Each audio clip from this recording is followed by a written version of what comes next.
We now go to the next session, which is a session also on cultural roots.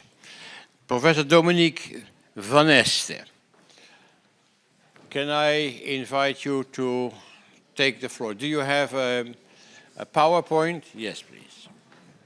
Okay, good afternoon, everyone. And first of all, I would like to thank the organizers for having me, because maybe I'm a little bit out of place and out of theme, because I do not know the Sultans Trail, and I am not an expert on Eastern Europe.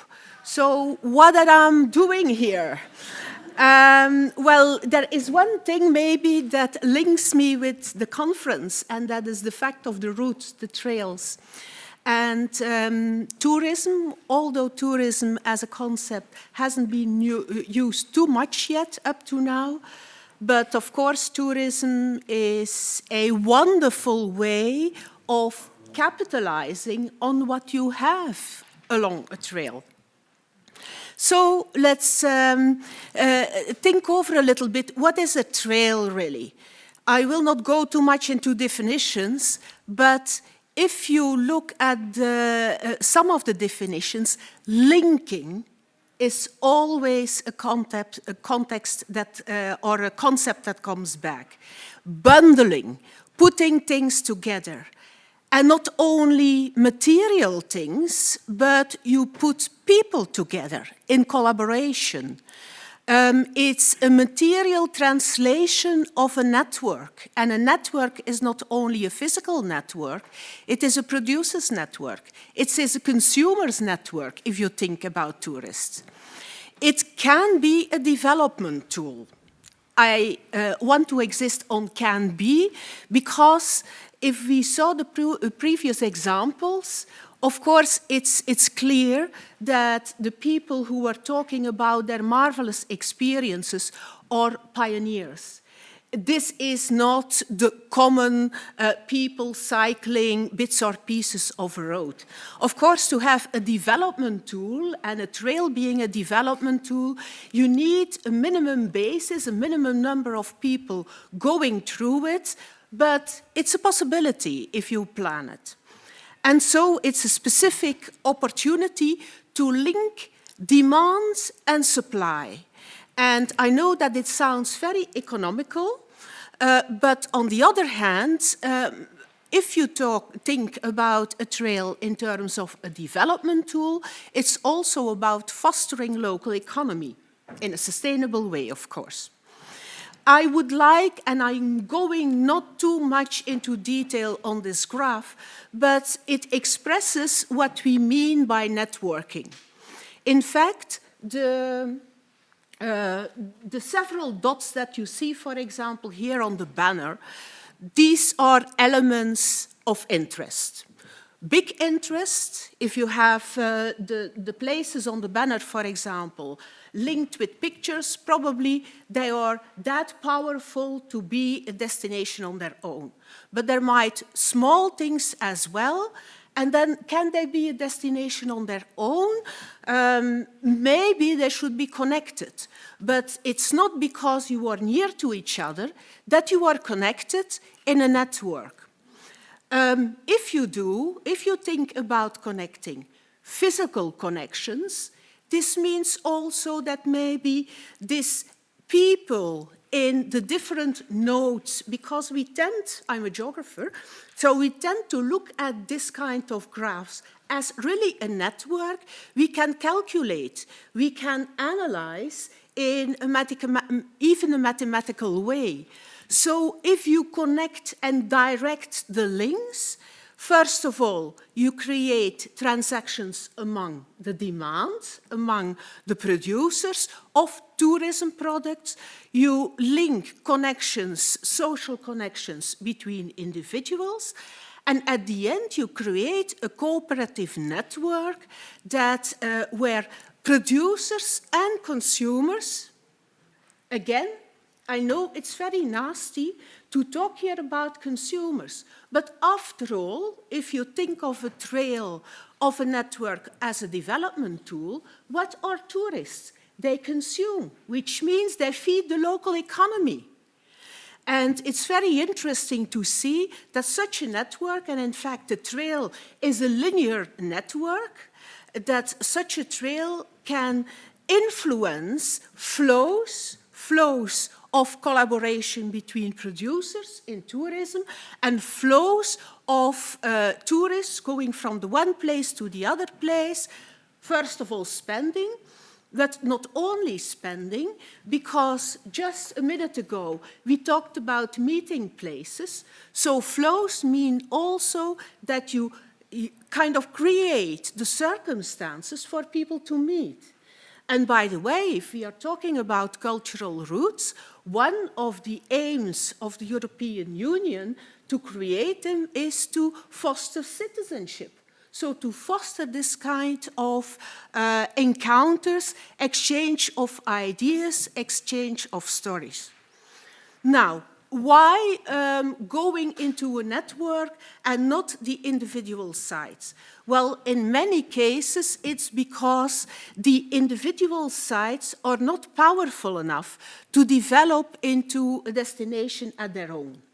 An example of, there is an example of inland Spain with little churches. I saw it was mentioned that you are very fond of this small heritage. I am too. I would continue to visit these small churches, but a lot of people say, if you've seen one, you have seen them all.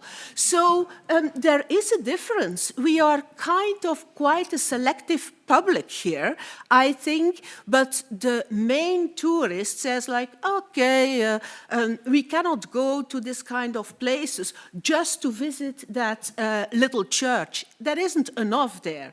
So to put different small heritage into such a network that is promoted as an entity, that is promoted as one tourism product. Again, I'm very sorry to talk so much in economic terms. Some people will say, what is she doing talking about such a trail as a product, as if she is a marketeer? No, but on the other hand, it is a product because each of the dots, each of the links has to be managed, there has to be some thinking going in it, and if you put everything together and you consider it as one entity, you can offer to the tourist market, then you have really, you have really a big step towards giving chance to small nodes in this network. I give you some examples. Sorry that the examples are not about the Sultans Trail. The first example is that I wanted to show you, and some of you might know it, in the south of Poland, Malopolska, there are quite a lot of wooden churches, very beautiful wooden churches. I visited a zone, the West Beskides, with 9 protected churches. But after all, you have a situation, as I tried to symbolically refer to, as the glasses. The glasses resemble, the liquid resembles. How can you make that this liquid has different colors, so to motivate your visitors not only to visit one church and to say, if they see a second, just the same. And so to push people, maybe not to visit all 9, but to visit 5, to visit 6. So you have to work and to think about, it's not to be taken for granted, you have to think about how to color the liquid differently so that there is an incentive for your visitor to visit them all or many of them. For example, here, the first church is from the 9, the most beautiful inside. So, of course, they very cleverly chose to open that particular church, to have a guide there, to have a nice booklet there, and it attracts a lot of people to visit it inside. The next is very much alike. Very beautiful, but very much alike. So it's very simple inside, not that beautiful with paintings and so on. But what did they did here, as you can see, it's very much in an agricultural setting. So they point out towards, as you can see on the bottom, towards some farms in the neighborhood that are in very short walking distance where you can buy some local products. It's not, again, taken for granted because we experienced, I wanted to know about all those products, and there was a language barrier. We couldn't explain themselves, so one can do more. But I think it was a beautiful start.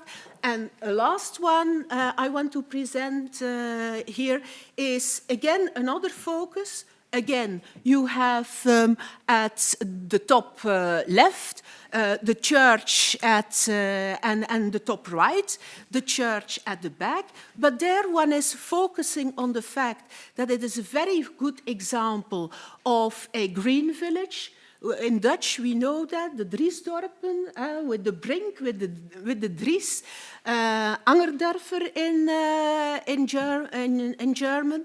So, since it is a very good example, one can talk there about this specific structure and the very particular function of a Dries. As you can see here on the left, there is also some signs of traditional devotion. So still you have another story to tell. And although there is one particular theme, these wooden churches, it's interesting to see that when found, different accents and different incentives for each of them. The example that I gave you was a focus on the notes. And they were linked not really in a particular way unless driving along more or less interesting roads. You can have the other situation, that heritage is not in the notes, but that heritage is in the links.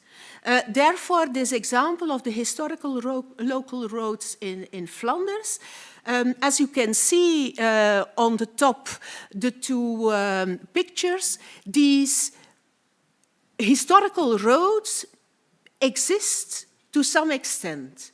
They are pre-industrial, they are still partly there, and they are marvelous walking trails. Why? Because, in fact, as you can see on the historical map, this is the map which might be known by you as well, Kabinetskaart of the Oostenrijkse Nederlanden, dating from the end of the 18th century, and in fact reflecting the road network on the, everywhere, not only on the countryside, pre-industrially. Bits and pieces of this network still exist, or even official roads, because after the Austrians, we've got the French, and the French were very good in administrative organizations. So we not only have the administrative structure of the municipalities from the French in Belgium, but also the fact that these historical roads became official public roads.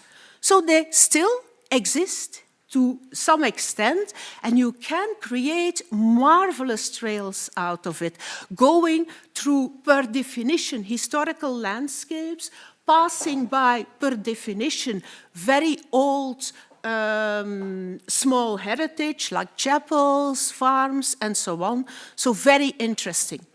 Of course, modern times, it means that some missing links are there. So it's, again, not to be taken for granted, like, oh, we have these historical roads, they are interesting to develop slow tourism, we will just draw on a map and that's it. No, there are missing links. As you can see on the left-hand side, this is a local example. The green bits are still existing historical roads, but one has to negotiate a lot to find nice connecting links to complete the network, which are not historical and sometimes have to do with negotiations on trespassing, so that private owners allow people to cross their lands. the same on a regional level, to the right-hand side, a lot of green, which is very interesting that you still have this historical network, but some red once in a while, which means that one has to negotiate to create these networks. A lot of special kind of roads, and especially international roads, as for the Sultans Trail as well, it's interesting to look at cross-border networks. You all know the Grande Route, the grote routepaden in Europe. And again, it's about building value, it's about sustaining the landscape, and it's about tourism. If you look into Interreg programs, a lot of Interreg programs are about developing cross-border walking trails because it's a very interesting development tool. And of course, the European cultural routes first aim awareness of identities, different identities, intercultural dialogue, and to protect heritage, plus development. Now, as you know, there are many European cultural roads, very successful, like the Compostela Road, very successful, successful in the nodes and successful along the links. So you have both very interesting, the links and the nodes. A little bit less already, the route Saint-Martin-de-Tours. I did some research with students there, and starting from Tours, it's okay. But very quickly, the road tends to be neglected, signposting is not okay anymore, you see quite a lot of dirt. So it's not because you have European cultural roads that it's very much okay and that it is really successful. Not even successful, and I turn to Belgium, we have quite a lot of Cistercian abbeys. There is a European road of Cistercian abbeys. You see the list of the Belgian ones. The nodes are marvelous. So all these abbeys are very interesting in terms of heritage. The buildings are interesting. Many of them brew beer. Many of them produce cheese.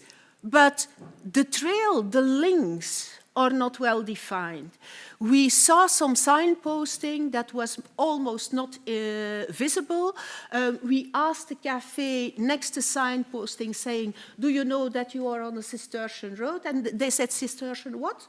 So you see that it might be that even a road defined by the European Union is in practice not functioning as such.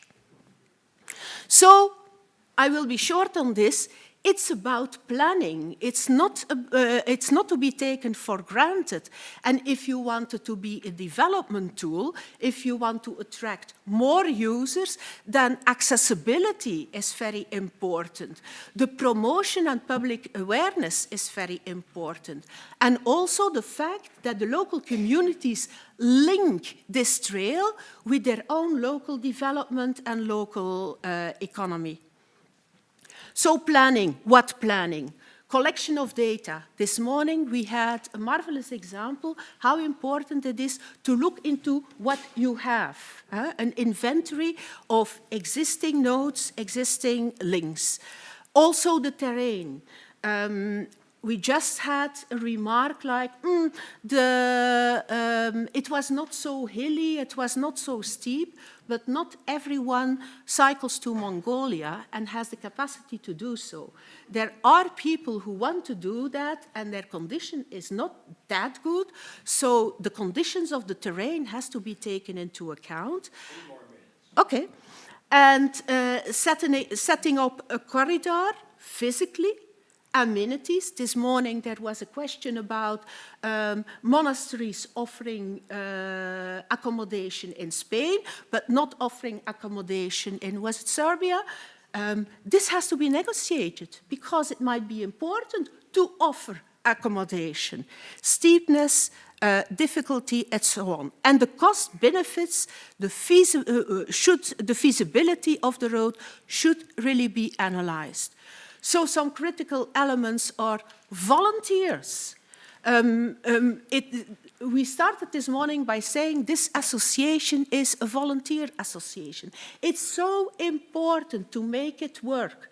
A lot of trails do not work because this element is lacking. It does not only save funds, but it points out, it offers also endogenous knowledge. Land use right. If you have missing links, can you motivate owners to have people pass through their properties? And also, we cannot forget that we have multiple users and users, locals and visitors, hosts and guests. It's not to be taken for granted that they meet. With the pioneers, yes, you have accommodation with the locals and so on, but once it develops, it's not to be taken for granted that the locals are still in favor of these visitors coming by. I'll skip my, well, maybe I should say this. One concept might be that you have a road with one particular theme and that you define chambers with another additional theme as to give some food to the whole trail. And this, again, is subject to negotiation, is subject to collaboration. The one does that, the other does that, to be very complementary. So, for example, for the Roman road in northern Belgium, northeastern Belgium, we have the red line, which is the Roman road, crossing the border, going into the Netherlands along Maastricht. And 11 landscape chambers were defined, thinking about this. What is the relevant period for the theme and the chamber? How should we look at it? In detail or a wide look? What would be the theme for the chamber complementary to the theme of the trail? And what kind of experience? Only information? Some activities?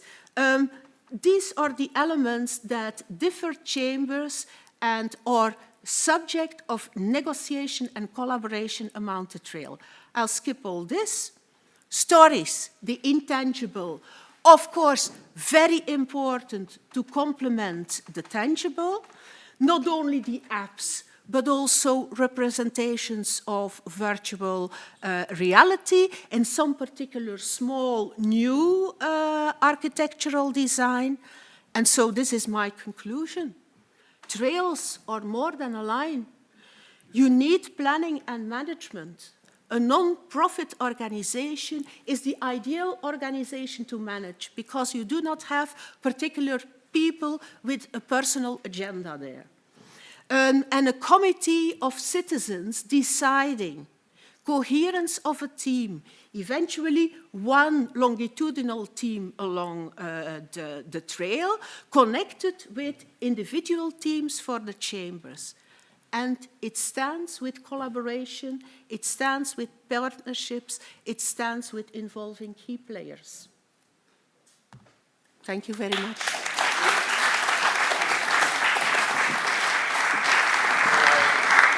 Can I invite you to sit over there, then together with Mr. Smits as a representative of the crowd, yes, and then of course also Mr. Tutunku.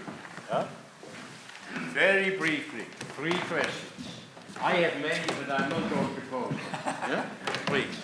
Whom can I give the floor? Oh, I forgot my, yeah. Whom can I give the floor? In particular, questions on the relation between, should I do more? On the relation between the themes this morning of a cultural character, forget the political, yeah, the cultural character, Klaskevos, please, and also Mr. Brakolic, yeah, and what has been presented now this afternoon in order to bridge the main theme of this morning with the issues here. Why don't I ask you as Klaske already to make a comment or ask a question? I know I'm pushy, but there were so important statements on culture around the trails that I'm intrigued. And I want to know to which extent what has been said over here, well, is related to, can you communicate? Yeah, and take, please, a mic. Yeah. Thank you. This is only in line with the comments I can make on list because I'm too much involved in the story from different aspects, academic, practical with monks, dealing with the trail development itself. So all these aspects are really important for, we hear theoretically how it works, how it should be worked and implemented in practice from the last lecture, which is great. Nodes, links, geographical aspects, also cultural aspects that are linking all these different nature. In this context, there are cultural background, joint history, and so on. We seen how foreign tourists experience these areas, what are the practical limits they face in the process. They are pioneers in this. And we also heard about this splendid history, written evidences, people, historical people, travelers who were describing the area and so on and so on. Everything is real connected and really important to be heard, so we can do what the professor says it should be done, to be developed in a way that is suitable for everyone to have gain. So, yeah. Okay, thank you. Klaske, you came in the end with a number of lessons learned to be applied. And I was intrigued because Brecht, and culture is a mirror for society looking at itself. So you understand yourself a little bit better as a society if you see culture like that. Culture is also a sledgehammer, to shape the future. These were presentations on culture as a looking glass. Now, is there a possibility to use the looking glass from the outsider as a catalyst in order to get that hammer? Please. No, I get your question. And I also was all the time thinking, for whom is this an experience? For what is happening as a result of these trails? And I was very glad, Dominique, that in the end you were mentioning something like these chambers. Or how can you make this valuable for people that happen to live alongside the trail? And so I'm talking about those in between the planners and the consumers. And this is actually also something that I had all the time listening to all the experience. I can see it's marvelous, going your bike, traveling, meeting people and being a pioneer. But if I look at my own research and indeed using culture in ways to sort of trigger change that go beyond that experience, I do think it's crucial indeed to be able to maybe create those kind of chambers that can increase the value for different groups of people along the trail. And this is a bit what I'm thinking of the Sultanstrail now. It's in full development, I understood, so a lot is still being progressed. But that would be something I would really insist on, because only if you have also people on board that live there, that experience, that see that it matters, and not just for those people passing through, you really get something done. Mr. Smits, could you comment on it? Because you are in charge of the trail, huh? Yeah. Do you have? You can help him. Do you have? Because you know the history of the trail. Do you have a few hours? I think we are becoming to realizing more and more that we have an unsurmountable task ahead of us, and the reception of the trail in the various countries. An important country we have not been talking about was Bulgaria, and every country, major country like Hungary, Serbia, Bulgaria, Turkey, reacts entirely different to this initiative. With the Bulgarians, you wouldn't mention Sultan because they turn red. Because the Sultan stole their kids, murdered their women, and all these nasty stories that television is telling them. And I can go on country by country, it's different.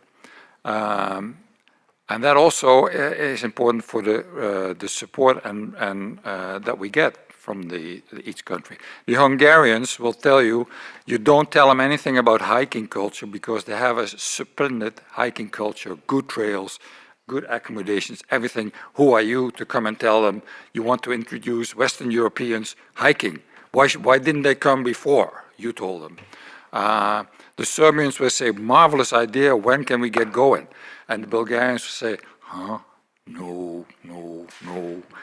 By the way, they do have a good hiking culture, and we can dwell on it. As a Sultanstrail, we are struggling with the name. It has been mentioned, and I will just kick it in. The Sultan is not loved and respected and regarded all over the place, so it's not a granted reception that we get. And you can say, call it Charski Drum, but that will not work in Hungary.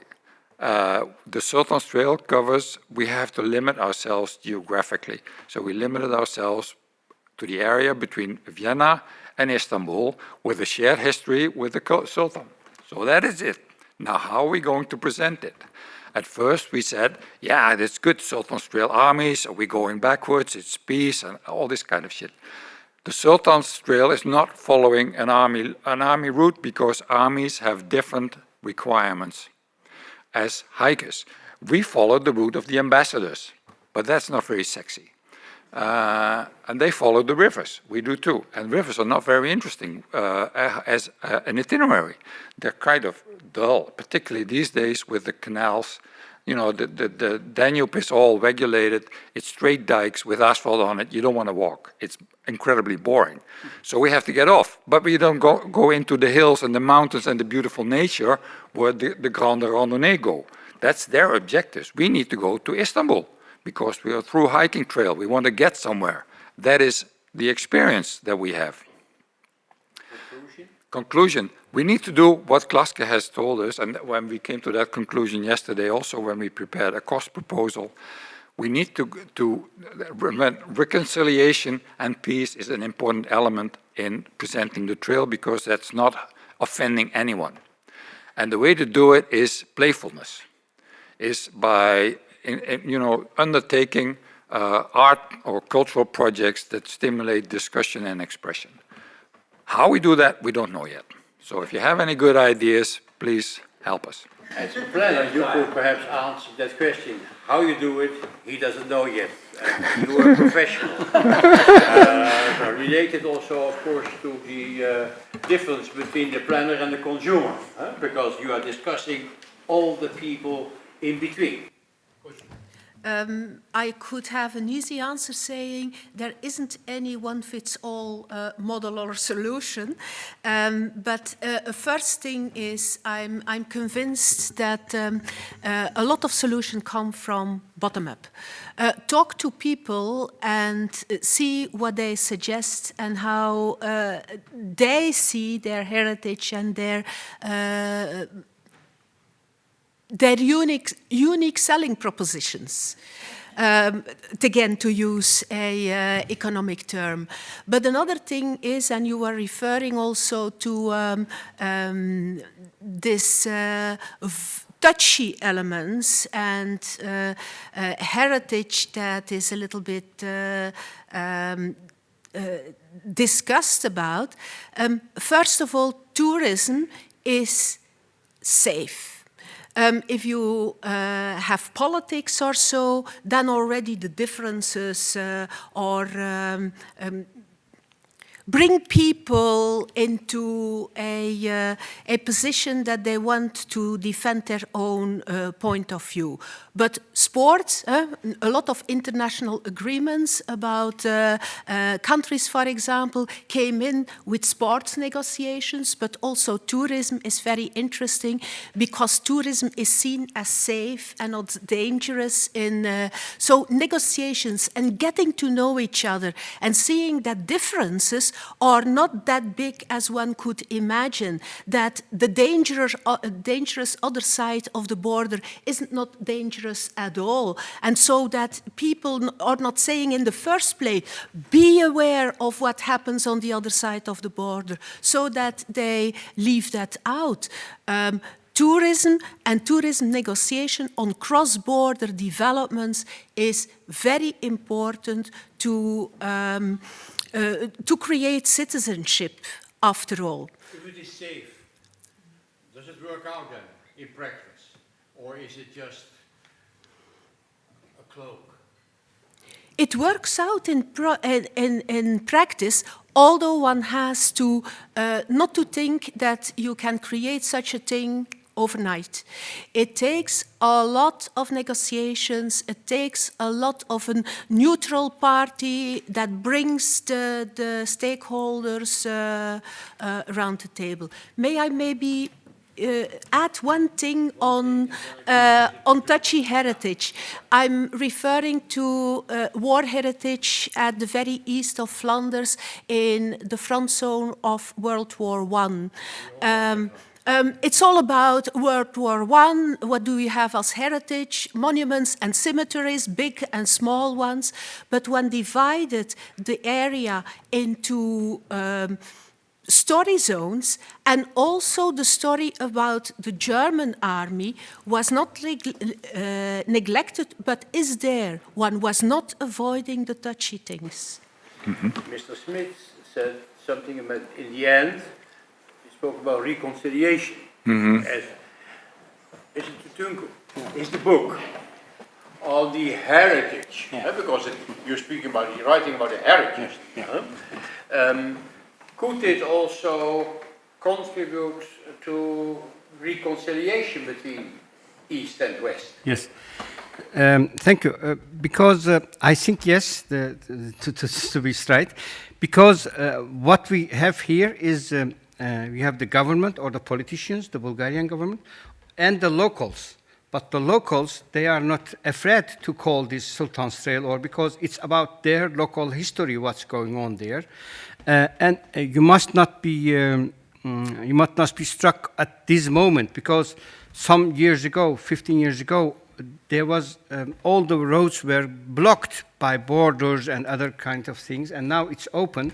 So we are now starting, and you must think about 10 or 15 years later, that when you have the stories of the local people, when you come to Belgrade or Niš or Sofia, Plovdiv, Plovdiv is nearly half Turkish city, so they couldn't object any sultan or any things. So you must not look at the big politics, but speak with the local peoples, their stories, and to create spaces in the road, stories, and it will work out. I think you must not be unhappy or not be pessimistic about this. I'm quite positive about that we will manage it. Thank you. We will continue this element of the discussion at the end of this afternoon. Now we first go for a coffee break. Let me look at my. It's 5 before. Oh, it's the end of the break. Yeah. Here, but let's give ourselves 10 minutes. 10 minutes. Okay. Yeah.